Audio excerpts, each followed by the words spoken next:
పశ్చిమ గోదావరి జిల్లా భీమవరం నియోజకవర్గ టీడీపీ కార్యాలయంలో నిర్వహించిన ప్రజా దర్బార్లో ప్రజల నుండి వినతులు స్వీకరించారు.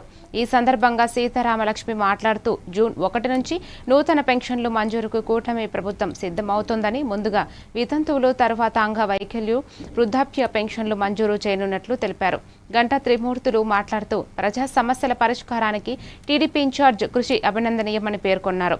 సమావేశంలో పెద్ద సంఖ్యలో నాయకులు, కార్యకర్తలు పాల్గొన్నారు. అందరికీ నమస్కారం.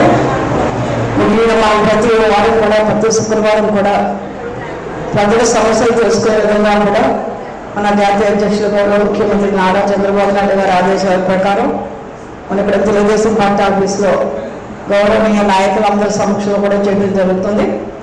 ఇప్పుడే నాకంటే ముందు మాట్లాడిన నాయకులందరూ కూడా చెప్పడం జరిగింది.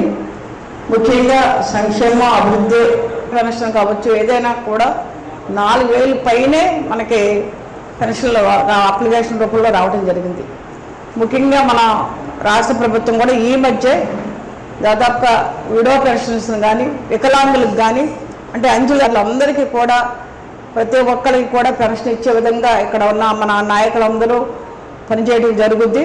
ఇక్కడ ఎందుకంటే టౌన్ అధ్యక్షులు ఉన్నారు, రూరల్ అధ్యక్షులు ఉన్నారు, అలాగే వీరవాసరం మండలం నుంచి ఉన్నారు, అలాగే గ్రామ, వార్డు అందరూ కూడా నాయకులంతా ఇక్కడే ఉన్నారు, కమిటీ సభ్యులు ఉన్నారు, డైరెక్టర్లు ఉన్నారు. ప్రతి ఒక్కరు నియోజకవర్గ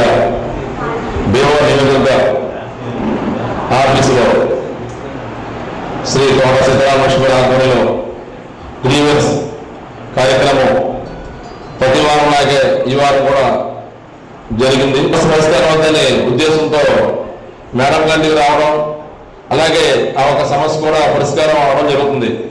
ముఖ్యంగా సీఎం రిలీఫ్ ఫండ్ కానీ, అలాగే పెన్షన్లు కానీ ఈరోజు ఎంతోమంది పెన్షన్లకి రావడం, గతంలో కూడా మేడం గారి ఆధ్వర్యంలో ఎంతోమంది పెన్షన్లు పెట్టుకోవడం జరిగింది.